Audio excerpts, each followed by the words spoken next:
didn't think I would be making this video so soon, but here we go. By now, most people know that besides the Sentinels of Light event feeling quite grindy, on top of that, the story itself, which we got from the grind, didn't feel so good either. And that's mostly because the characters simply act out of character.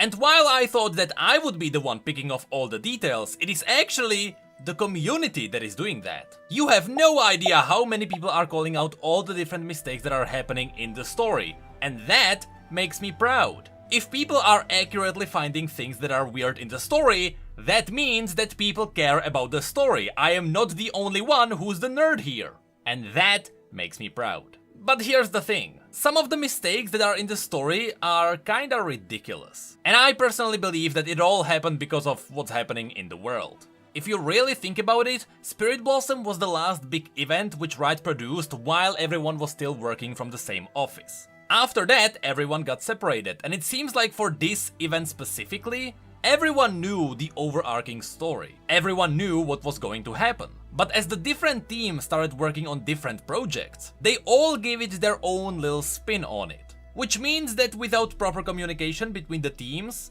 holes were created in between them. And that's likely why the event feels like it is all over the place. It's just that while everyone is working from home, it is really hard to unite everyone. But that's not really the point of this video. Today, I just want to vent my thoughts. Because just like many people on the internet, I also have a thing or two to say on this event, even though we are not done with the event just yet. But as you'll see later in the video, that might be the perfect opportunity to make this video. So let's talk about the Sentinels of Light so far.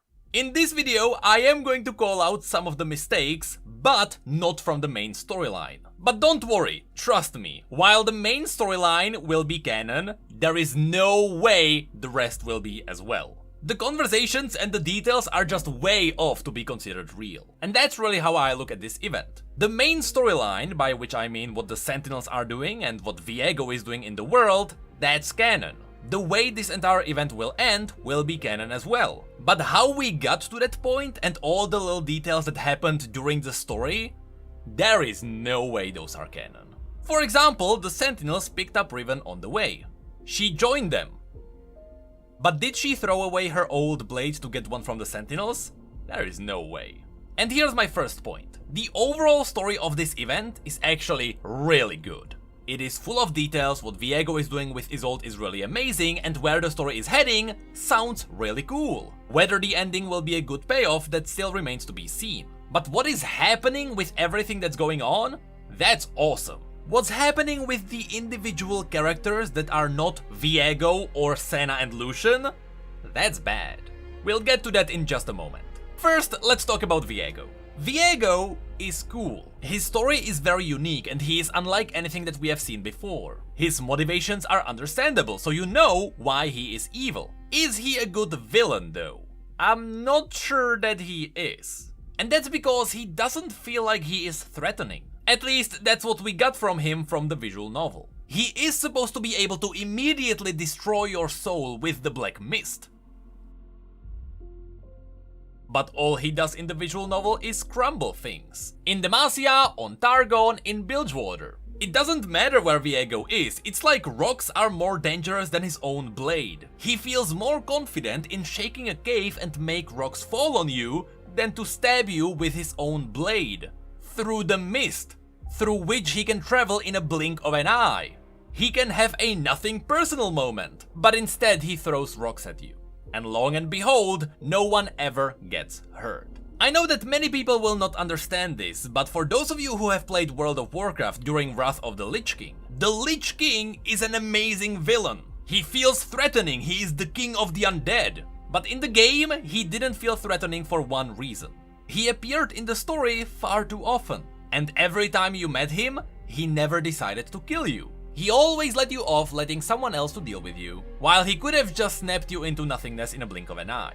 Viego is doing the exact same thing. Go on, Shyvana, deal with them, I have a throne to sit on. And that's really all that happens. So that's Viego.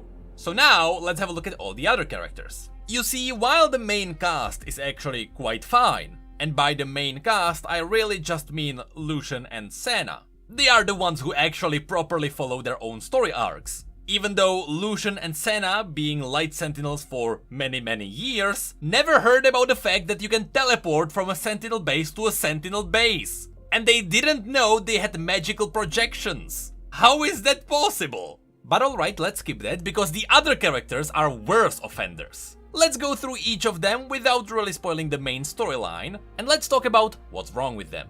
Simply said, the champions act out of character. Shyvana is mostly fine, but in the visual novel she appeared in the Mageseeker compound, while she is supposed to be around Renwall. All the media shows us that she should be around Renwall, and as Viego traveled from the east to the west, he simply picked up Shyvana along the way and he dragged her to Demacia already corrupted. We even see that in the art from Legends of Runeterra. So why did Shyvana get corrupted in the Mageseeker compound just as we got there? That didn't happen in any of the other media, including the cinematic. Even there, Shyvana was already corrupted when she got to Demacia. So I believe that is supposed to be the canon story. So what's happening in the visual novel is likely not real. Then there is Vayne. The point of Vayne's story is that she was traumatized by Evelyn.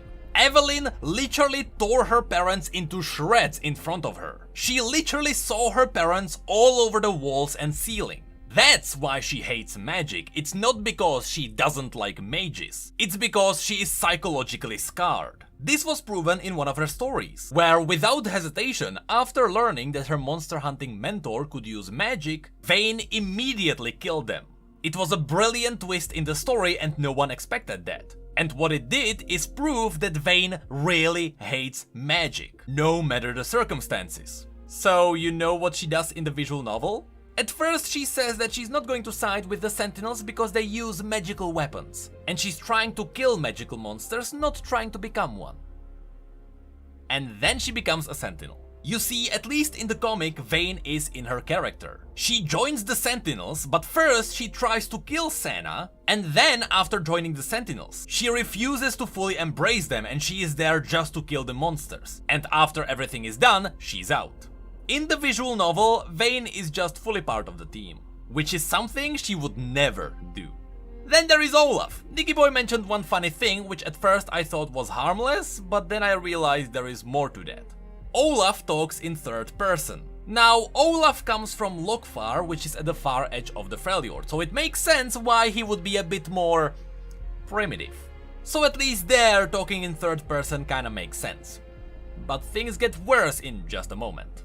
Just know that they did this to Olaf because they wanted to make him a comedic relief. And to be honest, Olaf works that way. He is powerful, but it is funny to see him in the comedic scenes. The thing is, they never explain why Olaf has an eye patch. They explained why Vayne has shorter hair because Gwen gave her a haircut, but they don't explain why Olaf is missing an eye. Where are the priorities? Funnily enough, in the Freljord, Lucian also never directly talks to Olaf, but he still mentions that he knows him. He tells everyone else around him about it, but he doesn't talk to Olaf. Of course, by this he's mentioning the story Shadow and Fortune, where Olaf traveled across the world to the Bilgewater to fight the Harrowing alongside Lucian. So, the two obviously knew each other already. Lucian still didn't talk to him. Then Riven might be the only character that is actually perfectly in character.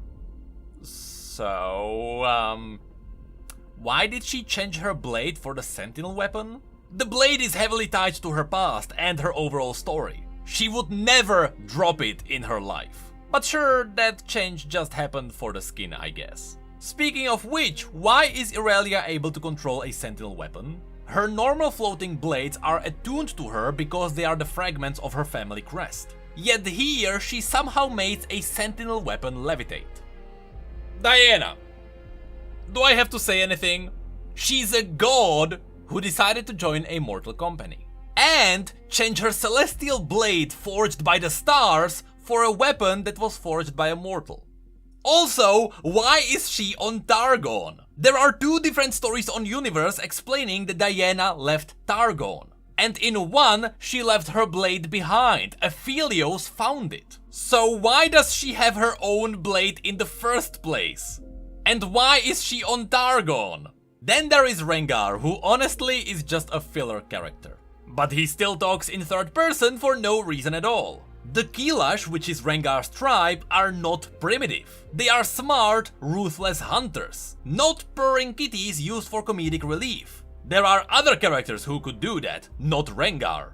But you know why that is though? You know why they made Rengar dumb? It's because during Spirit Blossom, the wolf was a really amazing character. And if you have a look at the dialogues, Rengar is pretty much Wolf 2.0. Except here, he is really only 0.5. He is supposed to be just funny, but he doesn't have Lamp with him. Rengar doesn't have the serious side. That's why here it just doesn't work. Speaking of which, lastly in Bilgewater, Pike is also nothing but a comedic relief. Are you on the list? Is he on the list? He is on the list? He is on the list! That's all he does. A way to ruin a really amazing character. Also, he never mentions Illaoi despite Graves revealing that he is connected to her. Also, in Bilgewater, Illaoi is nowhere to be found. Also, in Bilgewater, the Buru Sentinel from the beginning of the event that was in Bilgewater is not in Bilgewater. And later, without spoilers, Miss Fortune does the stupidest thing I've seen in a while. But what's worse, she repeatedly mentions that she is constantly dealing with Gangplank and his men. You know, the Gangplank whom everyone believes is dead. The one that has not revealed to the world that he's actually alive. She is tired of the Gangplank whom she shouldn't even know about. Although, when it comes to Miss Fortune, we are missing context. You see, the Ruined King game is a prequel story. So who knows, maybe this means that Gangplank actually appears in the game. What's kinda bad is that Lucian revealed that he has never told Senna about what happened during the Shadow and Fortune story. And by that he's trying to tell Senna that he and Miss Fortune know each other. He also mentioned that during that story he sailed in the same boat with Olaf. If you two were bros who sailed on the same boat, why didn't you talk to him in the Freljord? You two clearly knew each other. But that's not even the stupidest thing that Lucian has done. I really don't want to spoil what exactly happens.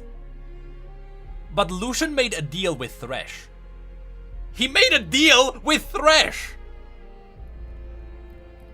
The characters here only really have two different personalities. They are mad at Rookie or they are a comedic relief. There is nothing in between. Though there is one exception. I personally believe that Gwen is the best character of this story. She is the only one who perfectly acts within character, she is funny but serious at the same time.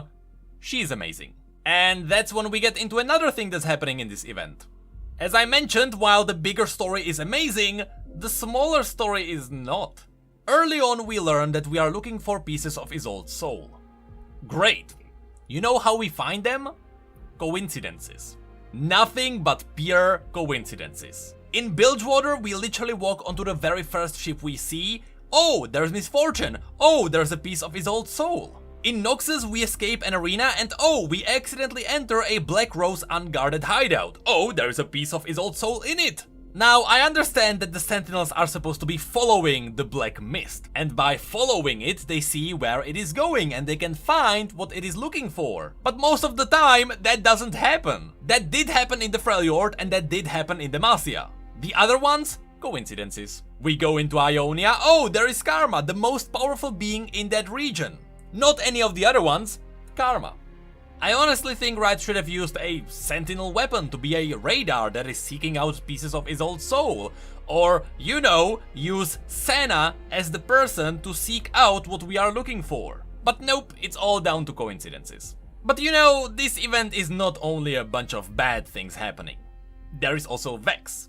Vex is amazing and she is carrying this event. Her character is really unique, we don't really have an emo kid just like her. The story she has with Viego is actually very interesting. And from the fan art on the internet, you can tell people are going to love Vex. It's a great character. But you know, criticizing the event is fun and all, but let's talk about what Riot could have done differently. I don't think Riot should have used the dating sim as a format for this event. When I first saw the screenshots of this event, I immediately thought of the Darkest Dungeon. And I was like, hell yeah, we're going to have a dark undertone as we fight the King of the Undead. But that's not what we got at all. Honestly, I would be way happier if there were no dialogue options at all. And instead, the story would just play itself. That way you could focus on writing a fluent story. While for Spirit Blossom, the optional dialogue made sense because you were establishing your relationship with the spirits, just like in a dating sim. Here, your relationship with these characters doesn't matter, so why are the conversations even optional? And then finally, there is also Unbound Thresh. Honestly, I think the way that Riot has dealt with Unbound Thresh is clever. They had to censor him for Wild Rift somehow, so they needed to tweak him. But instead of just changing assets and dealing with people being mad that Thresh looks different, they gave Thresh some lore to explain it. Honestly, that's everything I always wanted.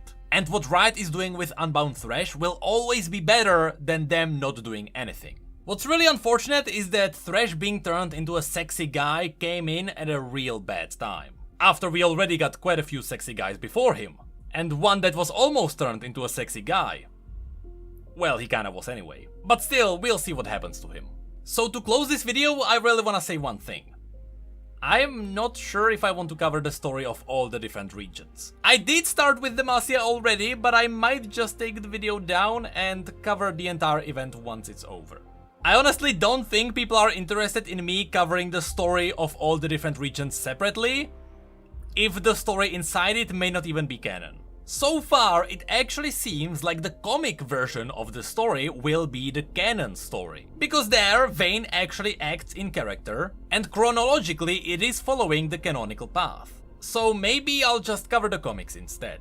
I still think it is way too early to say whether this event is good or bad. It is obvious that Riot is trying to hide some major plot twist at the end of this event. They are specifically not adding things into the client until players are able to get to it. Which means that Riot is purposefully walling off the future story. And it seems like Thresh will be involved in that story. So really, we can have a look at it in a different way.